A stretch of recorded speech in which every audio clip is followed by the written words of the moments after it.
저는 이렇게 생각합니다. 하나님이 기뻐하는 사람이 누구냐? 우리가 모두 다 하나님이 기뻐하는 사람이 되기를 원하죠. 네. 하나님이 기뻐하는 사람이 어떤 사람이냐? 곰곰이 생각하면서 기도해 봤어요. 저한테 느껴지는 것이 뭐냐면 하나님이 원하는 자리에 있는 사람이다. 하나님이 기뻐하는 사람은 항상 하나님이 원하는 자리에 있는 사람이고, 하나님이 기뻐하는 사람은 항상 하나님이 원하는 일을 함께하는 사람이다. 그렇게 생각이 됐습니다. 그럼 어떤 사람이 하나님이 기뻐하시는 자리에 있느냐? 어떤 사람이 하나님의 기뻐하시는 일에 동참하고 있느냐? 성령의 사람입니다. 성령의 충만함을 받은 사람이라야 하나님이 기뻐하시는 자리에 섰을 수 있고 하나님이 기뻐하시는 일에 동참을 할 수 있습니다. 그래서 반드시 성령의 충만함을 받아야 우리는 신앙생활도 기쁘고 즐겁고 쉽고 또 많은 증거를 볼 수 있다, 이렇게 믿습니다. 오늘도 저는 세례 요한이 예수님을 소개할 때 한 얘기입니다. 세례 요한이 말하기를 나는 회개하기 위해서 물로 너에게 세례를 베풀었지만 내 뒤에 오시는 분은 나는 그분의 신도 들을 수 없는 사람이지만 그분께서는 불과 성령으로 너희에게 성령을 주실 것이라. 그리고 그분은 손에 키를 들고 자기의 타작마당을 정하게 하실 분이다, 이렇게 소개했습니다. 내 뒤에 오시는 분, 그분이 누구냐? 예수 그리스도이십니다. 예수님께서는 너희에게 불과 성령으로 세례를 주실 것이다, 이렇게 말씀하시고, 또한 그분은 마지막 때에 키를 들고 자기의 타작마당을 정하게 할 것이다. 심판에까지. 그러니까 예수님이 불과 성령으로 성도를 하나님 앞에 온전하게 세우고, 그리고 그분이 이 세상을 심판하게 될 것이다, 이런 말씀까지 세례 요한이 선포를 했습니다. 그 세례 요한은 참 성령의 사람이고 성령 안에서 하나님의 깊은 곳을 통달할 수 있는 사람이었습니다. 우리가 예수를 믿을 때에 하나님의 뜻을 알고 하나님을 기뻐하는 그런 신앙생활을 하기를 원하지만 사실 그게 잘 안 되잖아요. 확신이 없거나 아니면 세상 일에 밀리거나 아니면 늦춰지거나 그럴 때가 참 많습니다. 근데 이 성령을 받으면, 성령이 우리 안에 임하시면 주님의 마음이 내 마음 되니 핑계할 것도 안 되고 또 밀쳐버릴 수도 없고 자연히 그냥 자동적으로 기쁘게 하나님의 원하는 자리에 하나님의 원하는 일을 할 수 있다고 이렇게 생각이 됩니다. 우리가 신앙생활 하면서 때로는 충성도 하고 싶고 또 뭔가 열심히 하고 싶고 그럴 때도 있죠. 근데 믿음이 떨어지면 이게 반드시 공치사가 나오고 자랑이 나오고 그걸 가지고 우세를 하려고 하고 이런 경우가 좀 있거든요. 근데 성령의 사람은 그렇지 않습니다. 당연한 일을 한 거고 할 수 있게 하신 이가 하나님이시고 이 일을 할 수 있게 하시니 오히려 감사하고 기쁘고, 아멘입니까? 아멘. 그런 믿음이 여러분에게 있어지기 바랍니다. 네, 그렇습니다. 그래서 성령의 사람은 무슨 일을 해도 어디 가서 자랑할 것도 못 되고 공치사할 것도 못 되고 교만해질 수도 없는 겁니다. 왜? 하나님이 그 일을 내게 하게 하신 것만도 너무 감사하고, 또 내가 할 수 있으니 또 너무 감사하고, 할렐루야. 그런 믿음이 여러분에게 있어졌으면 좋겠습니다. 네. 자, 그래서 오늘 저는 이렇게 세례에 대해서 다시 한번 말씀을 드리려고 합니다. 우리는 다 세례를 받았죠. 물 세례는 받았어요. 자, 물 세례는 예수를 영접하고 내가 그 예수님을 하나님의 아들로 믿고 예수를 영접하고 보니 내가 죄인이고 회개하고 내가 하나님의 백성이 되어야 되겠다, 이렇게 다짐하는 사람들, 회개하는 사람들에게 베푸는 세례가 물 세례입니다. 회개하는 사람, 예수님을 영접하고 보니까 내가 죄인이었구나. 죄값은 사망이라고 했는데 그 죄값이 내게 사망으로, 고통으로 다가올 수 있겠구나. 그래서 하나님을 향하여서 회개하는 마음을 가진 사람들, 회개하는 사람에게 물 세례를 교회가 베푸는 겁니다. 그래서 여러분들도 다 세례를 받으셨죠? 세례는 반드시 받아야 됩니다. 예수님도 세례를 받았어요. 그럼 예수님이 죄가 있어서 세례를 받았냐? 그게 아닙니다. 예수님이 사람의 형상으로 오셨고 죄인의 모습으로 오셨기 때문에 예수님도 세례를 받으시고, 그리고 세례 이후에 예수님은 그의 사역을 시작하셨어요. 예수님이 세례를 받을 때에 하늘 문이 열리고 하나님께서 이는 내 사랑하는 아들이라 소리가 있었고 그에게 비둘기 같은 성령이 임하셨다 했습니다. 세례를 받고 그 다음에 성령이 임하시고 하나님이 그를 하나님의 아들로 선포된 후에 그의 사역은 시작이 됐습니다. 저는 오늘날 우리가 예수를 믿고 하나님의 사람으로 살아갈 때에 하나님의 역사나 또 축복이나 기적이나 이적이나 이런 모든 일이 예수를 믿고 세례 받고 이후부터 믿음이 정상적으로 시작이 되고 바른 신앙생활이 되어지고, 그때부터 하나님은 너는 내 백성이다, 이렇게 인을 쳐 주 백성을 삼으시는 줄 믿습니다. 그런데 사실 우리는 세례를 받은 지 오래됐지만 다 잊어버렸어요. 내가 그때 세례를 왜 받았는지, 세례 받고 난 후에 내가 정말 변화가 되었는지, 세례 이후에 내가 회개한 사람이 되었는지 참 잃어버릴 때가 많이 있어요.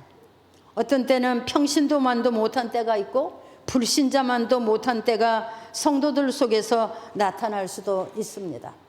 오늘 이 시간에 우리는 내가 회개받을 때에 그 두렵고 떨리는 마음, 회개받을 때에 감사했던 마음, 회개받을 때에 눈물로 하나님 앞에 엎드렸던 그 마음을 회복하시기를 바랍니다. 생각만 해도 가슴이 떨리고 생각만 해도 감사하고 은혜가 넘치는 그런 시간이 되었으면 좋겠습니다.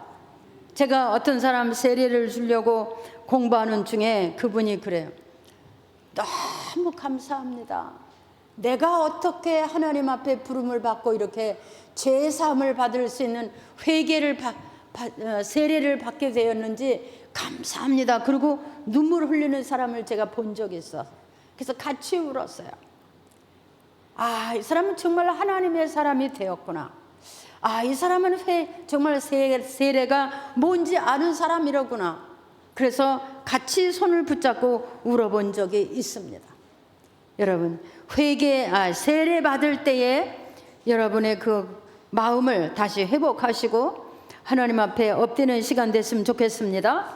자, 그리고 세례 요한이 말했어요. 내 뒤에 오시는 그분은, 예수 그리스도는 불과 성령으로 세례를 주실 것이다.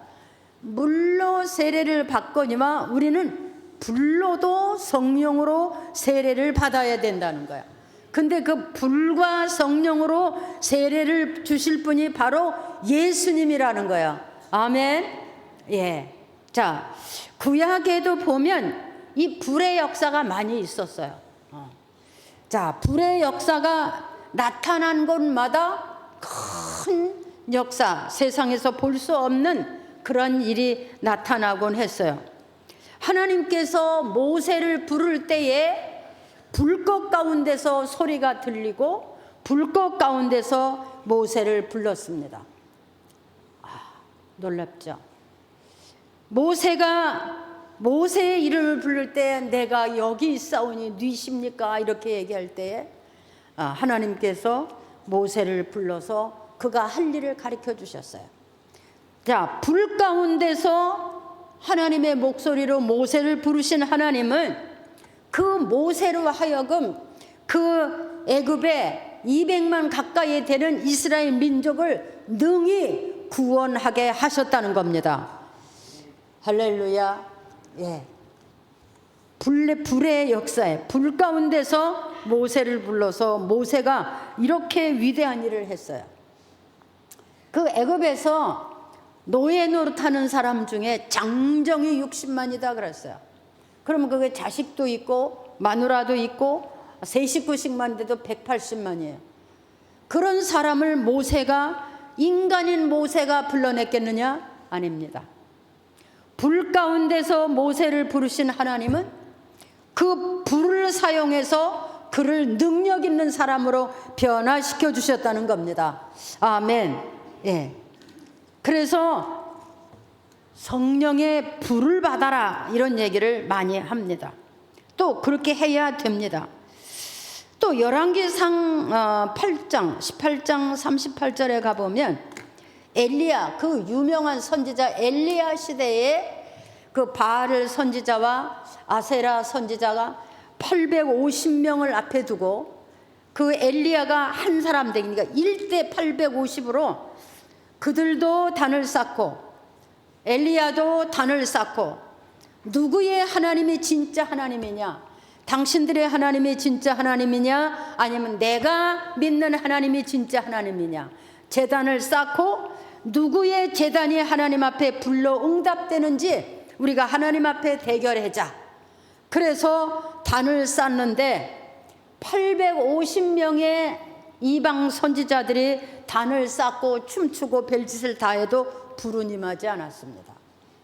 근데 이 엘리야가 단을 쌓고 하나님 앞에 엎드려 기도했는데 무릎 사이에 머리가 끼는 그런 기도를 했다. 얼마나 간절하게 전심을 다해서 생명 내놓는 기도를 할 수 있었어요. 그때에 하늘에서 불이 내려서 엘리야가 단을 싼 그 단에 불이 붙었다. 불이 임한 적이 있습니다. 성경은 이 불을 여호와의 불이라, 하나님이 사용하시는 불이라, 하나님이 사용하시고 하나님이 불 가운데 역사하시는 불이라 이렇게 기록을 했습니다. 보십시오. 애굽에서 나온 이스라엘 백성들이 그 광야를 지나갈 때에 추우면은 불기둥을 세워주셨어요. 불. 그래서 따뜻하게 해주시고 밤에는 길을 비춰주시고 하나님이 이렇게 불을 사용하실 때가 있었어요. 또 레위기 9장에 가서 보면 당시에 백성들이 하나님 앞에서 죄 사함을 받기 위해서 제물을 드렸죠. 아담과 이브도 하나님 앞에 제물을 드리며 제사를 지냈어요. 그 아담과 이브가 하나님 앞에 제사를 드릴 때에 불로 응답했어요. 아벨의 제사는 하나님이 불로 응답을 하시고 가인의 제사는 하나님이 받지 않으셨어요. 그런데 이 구약시대 때에 백성들이 죄 사함을 위해서 화목제를 드리고 번제를 드리고 속죄제를 드리고 이렇게 제물로 하나님 앞에 드릴 때에 하나님께서 그 모든 제물을 불로 응답하셨다 그랬어요.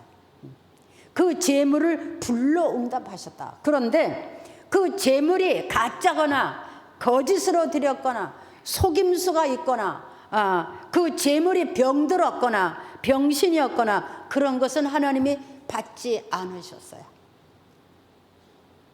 그렇게 거짓 예물을 드릴 때 그 땅에 역시 또한 재앙도 임한 것을 볼 수가 있었습니다. 예. 또 이 불을 통해서 하나님은 심판도 하셨어요. 소돔과 고모라가 유황불로 멸망을 받았죠. 그냥 사람들만 멸한 것이 아니라 흙까지 다 태웠어요. 그 유황불이 흙까지 다 태워서 사해바다가 된 것이 바로 유황불못입니다. 거기가 땅도 다 아무 풀 한 포기도 나지 않고, 지금도 풀 한 포기도 나지 않고 모든 흙이 짜고, 그 사해바다는 얼마나 짠지 아무리 뛰어들어가도 물속에 가라앉지 않습니다. 이렇게 하나님은 불을 사용하신 것을 볼 수 있어요. 창세기 6장에 가서 보면 하나님이 물로 세상을 한번 심판하신 적이 있죠. 근데 소돔과 고모라 때는 불로 하나님이 그 땅을 멸하신 것을 볼 수 있어요. 그런데 오늘 세례 요한도 말씀하시기를 손에 키를 들고 자기의 타작마당을 정하게 하사, 쭉정이 알곡은 드리고 쭉정이는 꺼지지 않는 불에 태우시리라. 이 꺼지지 않는 불이 바로 그 불입니다. 그러니까 이 세상 마지막 날의 심판은 불의 심판이 될 것이다. 불로 심판이 된다는 것입니다. 그래서 베드로후서 3장 10절에 가면 이런 말씀이 있어요. 주의 날이 도둑같이 오리니 그 날에는 하늘이 큰 소리로 떠나가고 물질이 뜨거운 불에 풀어지리니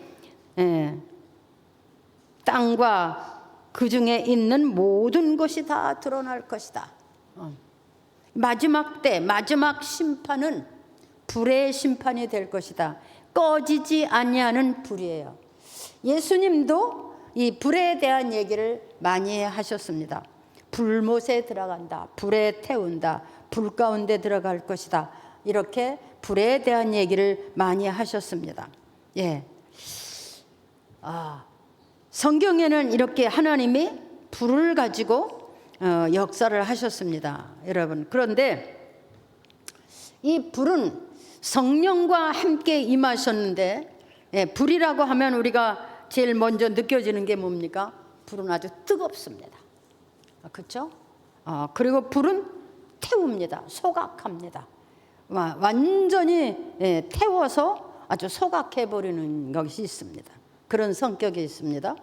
또 불은 녹여버립니다. 변화를 시키기 위해서, 다른 피조물로 만들기 위해서 녹이는 것이 이 불의 역사입니다. 그래서 세례 요한이 마지막 때에 예수님으로부터 불과 성령으로 세례를 주실 것이다 했는데, 이 성령이 불과 함께 임하실 때에 거기서 사람들은 그 뜨거움으로 인해서 육신 속에 모든 질병이 치료되기도 하고, 아니면 완전히 우리의 죄가, 그 많던 죄가 완전히 태워져서 주님 말씀대로 기억도 알망 안 날 만큼 죄가 완전히 소멸되고, 그리고 그 성령 불에 의해서 우리는 옛사람이 아닌 전혀 다른 사람으로 변화되는 사람, 전혀 고쳐져서 변화된 사람이에요. 우리가 주물을 막 불에다 녹여서 그것으로 다른 것을 만들지 않습니까? 예, 옛날에 어떤 목사님이 그렇게 얘기했어요. 시집 올 때 며느리가 논요강을 갖고 왔는데, 시집 와서 보니까 시아버지 밥그릇이 없더래요. 그래서 그 논요강을 가져가서 불에다 녹여서 시아버지 밥그릇을 만들어 줬다, 이런 얘기를 듣고 엄청 웃은 때가 있었습니다. 그렇습니다. 완전히 불에 녹여서 새로운 것을 만드는 거예요. 새로운, 그래서 이 성령과 불의 세례를 받은 사람들은 옛사람이 아닌 전혀 새로운 사람. 그래서 성경은 이런 사람을 뭐라 그러면 거듭난 사람이라 이렇게 말합니다. 새롭게 변화된 사람이다, 그 말이에요. 내가 변화되고 싶어서 변화된 것이 아니라 하나님의 능력에 의해서 완전히 변화가 됐다는 거야. 근데 실제상으로 이 마가의 다락방에 사도행전 2장에 가서 보면 이 성령과 불이 임했어요. 자, 거기 모인 사람들이 성령과 불이 임하는 그 순간에 본 것이 있었어요. 그것이 첫째로 본 것이 뭐냐면 강하고 급한 바람 소리가 들렸다. 귀가 열렸어요. 귀가 열렸어요. 한번 해보세요. 귀가 열렸다. 네. 귀가 열렸다는 말이 무슨 말이냐면은 하나님의 소리를 하나님의 소리로 들을 수 있었다. 아멘. 네. 전에는 아무리 들어도 이해가 안 됐어요. 아무리 들어도 믿어지지 않았어요. 그런데 성령이 오시는 바람 소리를 통해서 귀가 열리다 보니 이제는 하나님의 말씀이 하나님의 말씀대로 들리더라는 것입니다. 아멘. 하나님의 말씀. 우리가 설교를 들을 때 설교 잘했네. 뭐 맨날 그렇지. 이건 잘못된 사람. 오늘도 제가 설교하는 가운데 하나님의 소리가 있음을 믿으시기 바랍니다. 그 하나님의 소리를 하나님의 소리로 들을 수 있을 때 그 사람이 변화될 수 있는 거예요. 두 번째는 그 다음에는 무슨 일이 있었냐? 불이 임했어요. 막 불의 혀같이 갈라지는 것이 사람들의 눈에 보였어요. 불이 임했어요. 그냥 상상의 불이 아닙니다. 눈에 보이는 불이었어요. 근데 믿지 않는 사람들에게는 볼 수 없는 불이었을 수도 있죠. 근데 이 사람들에게 불이 임하면서 불이 혀같이 막 갈라지는 것이 각 사람 머리 위에 임했더라. 불이 임했다는 거예요. 여러분 무슨 소리입니까? 눈이 열렸어요. 해보세요. 눈이 열렸다. 보는 눈이 열렸어요. 하나님의 세계를 보는 눈, 하나님의 역사를 보는 눈, 하나님의 일이라고 느끼는 눈이 열렸다는 거예요. 이스라엘 백성들이 그렇게 율법적인 제사를 드렸지만 예수님이 올 때에 예수님을 알아보지 못했어요. 그것은 뭐냐? 눈이 감겨져 있어요. 왜? 세속에 눈이 멀고 욕심에 눈이 멀고 세상 정욕에 눈이 멀어서 감히 예수님을 볼 수가 없었어요. 그런데 이 성령이 임할 때에 그들에게 눈이 열렸어요. 할렐루야. 예. 하나님의 세계가 임하는 것을 보았다는 거예요. 역사가 임하는 것을 보였다는 거예요. 하나님의 불이 사람 위에 임하는 것을 볼 수가 있었다는 거예요. 그 성령의 불을 그 머리 위에 다 각각에 임했다고 하는 것은 그 성령의 불이 그 사람을 완전히 변화시킨 새 사람으로 되게 했다. 옛사람이 아닌 새 사람. 옛사람이 누구냐? 전에 좌우로 치우치고 핑계대고 구실대고 뭐 세상적으로 이 모양 저 모양으로 마음대로 이렇게 했던 사람이 변화가 됐다는 거예요. 자, 보시 여기 마가의 다락방에 모인 그 120여 명의 성도들이 다 진짜 성도는 아니었을 거예요. 예수님이 부활하시는 것을 보고 말씀하셨기 때문에 가서 모인 거예요. 그리고 그들이 열흘을 전심으로 기도했는데 그런 일이 일어날 것은 생각 못했어요. 근데 거기서 그 사람들이 변화됐어요. 전에 핑계대고 구실대고 이유 붙이고 거짓말하고 이렇게 그런 것이 완전히 변화돼서 새 사람이 되는 새 역사. 그러니까 세상에 속한 사람이 아닌 이제는 정말 하나님께 속한 하나님의 사람이 되었더라는 겁니다. 아멘. 성령이 오시면 이런 역사가 일어나는 거예요. 세 번째는 무슨 일이 일어나느냐? 각 사람의 입에서 막 방언이라는 게 나왔어요. 그 사람들은 방언도 해보지도 못하고 들어보지도 못한 사람이에요.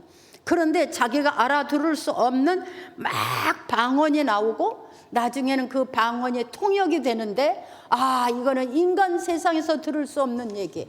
하나님 나라의 말들, 하나님 나라의 역사들이 사람의 입에서 터져나오기를 시작했어요. 입이 열렸다는 거예요. 이제부터는 그들의 입이 열렸어요. 해보세요. 입이 열렸다. 예, 전에 거짓말하고 흉보고 헐뜯고 욕하고 이런 입이 아니라 이제는 그 입이 정직해지고 하나님의 소리를 낼 수 있는 그런 사람으로 변화가 됐다 이 말입니다. 예. 여러분, 불과 성령은 사람을 변화시키기 위해서 예수님이 보내신 하나님의 영이십니다. 변화시키기 위해서 어떻게? 하나님의 사람으로 변화를 시키되 세상을 변화시킬 수 있는 사람으로 보낸 것이 바로 불과 성령이라는 것입니다. 여러분, 우리도 성령 받은 체험도 있고 또 불세례를 받은 그런 경험도 있는 사람이 있을 것입니다. 그러나 받은 것으로 그냥 내가 받았다 경험했다가 아니고 그런 성령의 불을 받은 그 역사, 새 역사들이 여러분에게서 나타날 수 있기를 바랍니다. 나타나기를 바랍니다. 하나님의 소리가 들리고 또 하나님의 나라가 임하는 것을 볼 수도 있고 또 우리의 입에서 하나님의 말씀이 나오고 내게서 하나님의 말씀이 전파되고 이런 역사가 일어날 수 있는 여러분들이 되어지기를 바랍니다. 이게 예수님께서 불과 성령을 보내신 목적입니다. 이후에 이들이 어떻게 됐습니까? 이들이 그냥 이름 성도 없던 사람이에요. 그냥 예수님 때려다니면서 밥도 먹고 예수님 십자가에 붙잡힌다고 그러니까 제도 안 가고 핑계하고 이랬던 사람들이잖아요. 근데 예수님 부활하신 거 보고 승천하신 것을 보고 우리 주님은 정말 하나님의 아들이시구나, 구주로구나. 그래서 기도에 힘쓴 거예요. 자, 우리가 예수를 믿으면서 예수 그리스도에 대한 확신이 없으면 우리의 믿음이 아무것도 아닙니다. 예수 그분은 하나님의 아들이시고 세상에 보낸 구세주이시고 그가 우리의 죄를 대속함으로 우리가 죄사함을 받았고 그가 보내신 성령으로 인해서 우리가 변화되어 하나님의 사람으로 사는 것, 이것이 목적인 것입니다. 여러분, 아무쪼록 여러분 안에 이 불과 성령의 충만한 역사가 새로 받거나 아니면 회복되어지기를 바랍니다. 그래서 무능한 신자가 아니고 이제는 능력 있는 신자고 일하는 신자고 뭔가 역사를 이룰 수 있는 그런 역사가 여러분의 삶에서 나타나기를 바랍니다. 성령의 충만함이 있는, 성령의 임재가 있는 교회의 예배는 다릅니다. 그 예배가 은혜가 넘치고 거기에 성령님이 함께 계시고, 그래서 예배를 드릴 때에 성령님이 여기 함께 계셔서 우리가 입으로 다 말 못해도 우리의 내면에 있는 고민도 다 들어주시고 우리 육체도 다 치료해 주시고 우리가 원하는 것을 주님이 다 알아서 하나님의 백성으로 살아가게 부족함이 없도록 채우시고 일하시는 주님을 믿습니다. 아무쪼록 여러분, 우리가 그냥 형식적으로 성령의 사람이 아니고 성령의 임함과 역사가 나타나는 그런 성도가 되기를 축복합니다. 여러분이 하나님 앞에 기도할 때에 하나님과 대화가 되는 기도가 되고, 여러분이 하나님을 기쁘시게 할 때에 주님이 기뻐하시는 일을 신나게 할 수 있고, 주님이 원하시는 일은 무엇이든지 할 수 있는, 주님이 원하는 자리에 항상 있는 사람. 저도요, 목회를 하다 보니까요, 어느 신자가 가장 내가 마음에 기쁘고 즐거우냐? 잘난 사람 아니에요. 돈 많은 사람도 아니에요.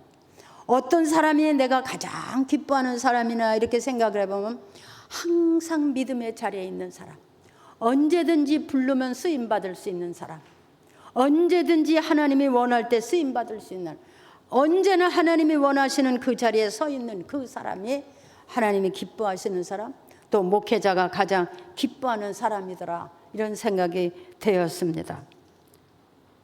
사랑하는 우리 성도 여러분, 이렇게 성령의 충만한 역사, 불과 성령의 충만함을 받은 사람들이 얼마 전까지만 해도 무능하고 아무것도 아니었지만 그리 나가서 안진뱅이도 일으키고 주여, 귀신 들린 사람도 귀신을 내쫓고, 아멘. 네. 문둥병자도 일어나라 그러니까 일어나고, 이게 무슨 역사입니까? 그들에게 불과 성령이 임함으로 그들이 변화가 되고 그들 안에 하나님의 능력이 임했더라는 것입니다. 할렐루야. 그러니까 당시에 초대교회가, 그 초대교회는 예수 믿으면 다 잡아다 죽이고 옥에 놓고 그랬거든요. 그런데도 그 초대교회가 엄청 부흥이 되고 그들이 땅끝까지 이르러 복음 전하는 그런 위대한 역사를 이루었어요. 사도 바울과 같은 사람은 성경을 얼마나 많이 썼으며 이방 나라에까지 복음을 전하며 그는 어떻게 했어요? 모든 것을 다 내려놓고 내가 하나님의 종으로 사는 이것이 얼마나 귀하냐, 하나님의 종으로 살 수 있는 이것이 얼마나 축복이냐. 그는 세상 모든 것을 다 내려놓고 주님의 종으로 살아가는데 그 생명을 바친 사람이 되었어요. 여러분, 우리가 그냥 예수는 그냥 교회 왔다 가면 복 받고 이런 게 아닙니다. 우리는 하나님은 살아 계시고 지금도 역사하시고 그의 영으로 각 사람을 살피시고 붙들어 주시고 도와주시고 역사하시는 것을 믿습니다. 여러분 안에 이 불과 성령의 역사가 충만하기를 축복합니다. 그래서 여러분이 우리가 똑같은 인간의 모습으로 살고 있지만 우리 안에는 하나님의 능력이 있고 하나님의 말씀이 있고 전지전능하신 하나님의 지혜와 총명이 있어서 우리의 인생을 좀 더 지혜롭고 능력 있게 그런 사람으로 살아갈 수 있기를 주의 이름으로 축복합니다. 축복합니다. 우리 찬송 하나 부르겠습니다. 180장.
하나님 아버지 은혜를 감사합니다. 우리가 죄악 중에 태어나서 죄도 모르고 내가 어디서 왔는지도 모르고 이 세상 떠나면 어떻게 되는 건지도 모르고 그저 먹고 마시는 것만 족하게 살던 인생들인데 하나님이 우리를 불러주시고 하나님이 우리에게 아버지가 되어주시고 우리의 죄를 다 대속해 주시고 너는 내 백성이라 인을 쳐서 의롭다 하시며 자녀 삼아 주신 것을 감사합니다. 이제는 우리가 하나님의 백성으로 자녀로 살기에 부족함이 없도록 은혜 베풀어 주옵소서. 회개의 열매를 맺게 하시고 성령과 불로 세례를 허락해 주옵소서. 영과 육의 변화가 일어나고 우리의 말과 생각과 모든 인생 삶의 변화가 일어나서 이제는 능력 있는 하나님의 사람들로 살게 하여 주옵소서. 죄악 중에서 죄와 더불어 멸망하는 것이 아니라 이제는 하나님 안에서 하나님의 의를 이루어가며 복을 받으며 역사를 나타내며 주의 기쁘신 뜻을 따라 살아갈 수 있는 하나님의 사람들이 되게 하여 주옵소서. 예수님의 이름으로 기도하옵나이다. 아멘. 우리 다 같이 일어나셔서